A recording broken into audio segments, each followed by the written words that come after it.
بسم اللہ الرحمن الرحیم۔ السلام علیکم ورحمۃ اللہ وبرکاتہ۔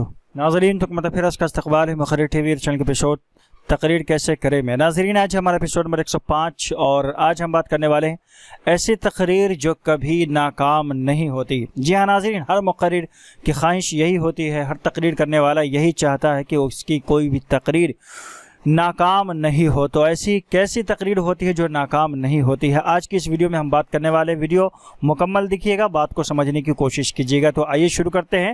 نمبر 1، ایسی تقریر جس میں صرف کتابی باتیں شامل نہ ہو۔ جی ہاں ناظرین، بعض لوگ صرف کتابی باتیں ہی اپنی تقریر میں شامل کرتے ہیں۔ کسی ٹاپک پر انہیں تقریر کرنا ہو تو صرف کتابوں پر ہی اکتفا کرتے ہیں اور کتابوں میں جو باتیں لکھی ہوتی ہیں انہی کو وہ سامعین کے سامنے بیان کر دیتے ہیں۔ فار ایگزامپل، اس کو میں ایک مثال کے ساتھ آپ کو سمجھاتا ہوں۔ ایک فن تقریر کے ماہرین نے اپنے 2 طالب علم سے کہا تقریر کرنے کے لیے، اور دونوں کو انہوں نے ایک ٹاپک دے دیا۔ ٹاپک تھا، ان کا عنوان تھا قربانی کی اہمیت و فضیلت۔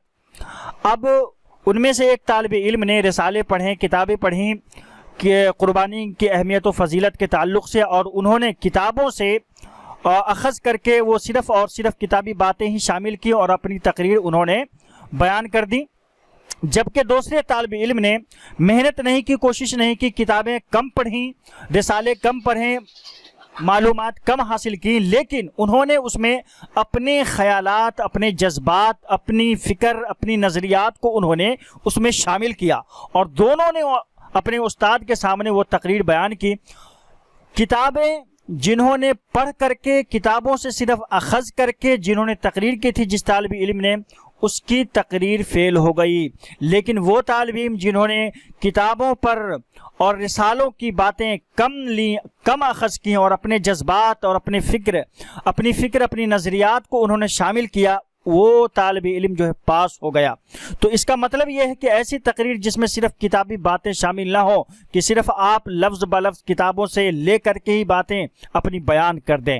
نمبر 1۔ نمبر 2، تقریر جو رٹی رٹائی نہ ہو۔ جی ہاں ناظرین، بعض لوگوں کی عادت ہوتی ہے رٹا مارنے کی اور رٹ لینے کی، حفظ کر لینے کی کتابی باتوں کو۔ آپ نے کتابوں میں جو کچھ پڑھا اس کو رٹ لیا اور رٹ کر کے سامعین کے سامنے بیان کر دیا۔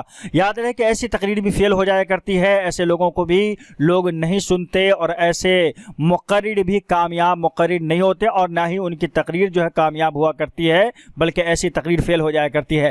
لہٰذا آپ رٹی رٹائی باتوں کو صرف سامعین کے سامنے بیان نہ کریں۔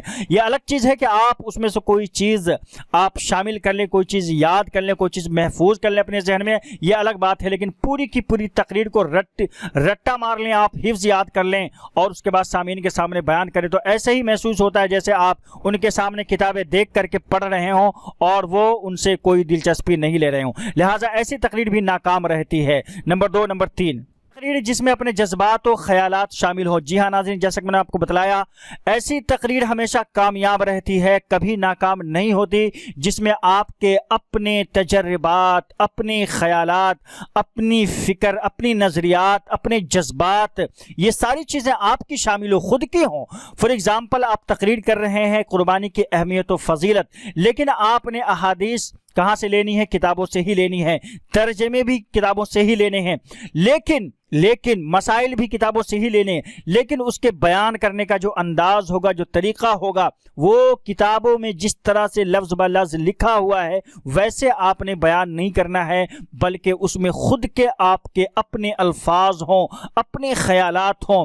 اس کو یوں سمجھ لیں کہ آپ کو اپنی طرف سے کچھ ملانا ہے، یہ نہیں کہ آپ نے صرف کتابی باتوں پر ہی اکتفا کر لینا ہے، بلکہ اپنی طرف سے بھی اس میں کچھ کہنے کی کوشش کریں۔ وہ ایسے ہوگا کہ آپ قربانی کی اہمیت و فضیلت کے بارے میں پڑھیں، اس کے بعد اس پر غور و فکر کریں کہ اس میں کیا چیز ہے جس پر ہمیں زور ڈالنا چاہیے، کون ایسی بات ہے جو آج ہمارے معاشرے کے اندر پائی جا رہی ہے، کوئی ایسی برائی ہے جو معاشرے کے اندر ہے، ہم میں موجود ہے، اس کا ازالہ کیا جائے، اس کو ختم کیا جائے۔ تو کس طرح سے اس میں اپنے جذبات آپ شامل کر سکتے ہیں، یہ ساری چیزیں آپ کو پڑھنے کے بعد اپنی طرف سے شامل کرنی ہوں گی، نہ کہ وہ بات جو کتابوں میں لکھی ہیں اسی کو آپ بیان کر کے کبھی بھی ایک کامیاب مقرر اور خطیب نہیں بن سکتے ہیں۔ لہٰذا ہر تقریر کے اندر، ہر ٹاپک پر اپنے تھوڑے خیالات، اپنے جذبات، اپنی فکر، اپنی نظریات، اپنے تصورات، یہ ساری چیزیں آپ اپنی شامل کریں. لوگوں کو ایسا محسوس نہ ہو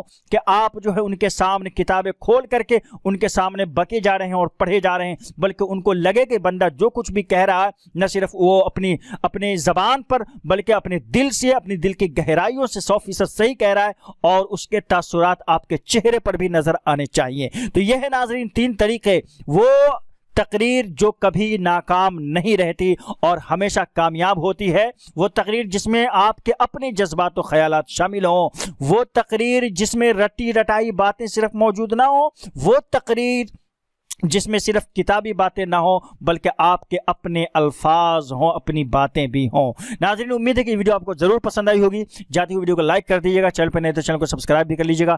اگر کوئی من میں سوال ہو تو کمنٹ کر دیجیے گا، انشاءاللہ تعالی آنے والی ویڈیوز میں ہم اس پر بھی بات کریں گے. ملتے ہیں انشاءاللہ ایسے ایک ویڈیو کے ساتھ. السلام علیکم ورحمۃ اللہ وبرکاتہ. اللهم إنا نعوذ بك من علم لا ينفع